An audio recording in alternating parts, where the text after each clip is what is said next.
Hi guys, எல்லோரும் எப்படி இருக்கீங்க? இன்றைக்கி வீடியோவில் ஹெல்த்தியான வாழைத்தண்டு சூப் எப்படி போடுறதுன்னு பார்க்கலாம். வாழைத்தண்டில் எக்கச்சக்கமான ஹெல்த் பெனிஃபிட்ஸ் இருக்குது. மெயினாக வெயிட் லாஸுக்கும் கிட்னி ஸ்டோனுக்கும் இது ரொம்பவே நல்லது. ஸோ இந்த சூப்பை நம்ம வீக்லி ஒன்ஸ் குடிக்கிறது நம்ம ஹெல்த்துக்கு ரொம்பவே நல்லது. வாங்க இந்த சூப்பை எப்படி போடுறதுன்னு பார்க்கலாம். வாழைத்தண்டை குட்டி குட்டியாக கட் பண்ணி வச்சுக்கலாம்.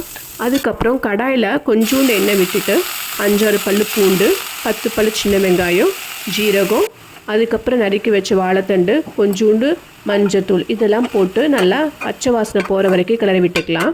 அதுக்கப்புறம் சூப்புக்கு தேவையான அளவு தண்ணி விட்டு ஒரு 5 to 10 நிமிஷம் வாழைத்தண்டை கொதிக்க விட்டுக்கலாம். கொதி ஆறுனதுக்கப்புறமா இந்த வாழைத்தண்டு எல்லாத்தையும் மிக்ஸி ஜாரில் ட்ரான்ஸ்ஃபர் பண்ணிவிட்டு நல்லா கொஞ்சோண்டு தண்ணி விட்டு நல்லா அடிச்சுக்கலாம். வாழைத்தண்டில் நிறைய நார் இருக்கும், அதெல்லாம் ரிமூவ் பண்ணிவிட்டு கொஞ்சம் ஜூஸியாக இருக்கிறது எல்லாத்தையும் எடுத்துகிட்டு கொஞ்சோண்டு பவுலில் ட்ரான்ஸ்ஃபர் பண்ணிவிட்டு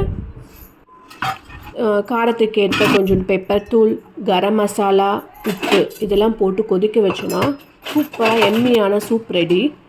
கொஞ்சம் லாஸ்ட்டாக கார்னிஷ் பண்ணுறதுக்கு கொத்தமல்லி, அவ்வளோதாங்க. இது பவுலில் மேலே கார்ன் போட்டு சர்வ் பண்ணோம்னா சூப்பராக இருக்கும். இந்த வீடியோ உங்களுக்கு பிடிச்சிருக்குன்னு நான் நினைக்கிறேன். Keep supporting. பாய்.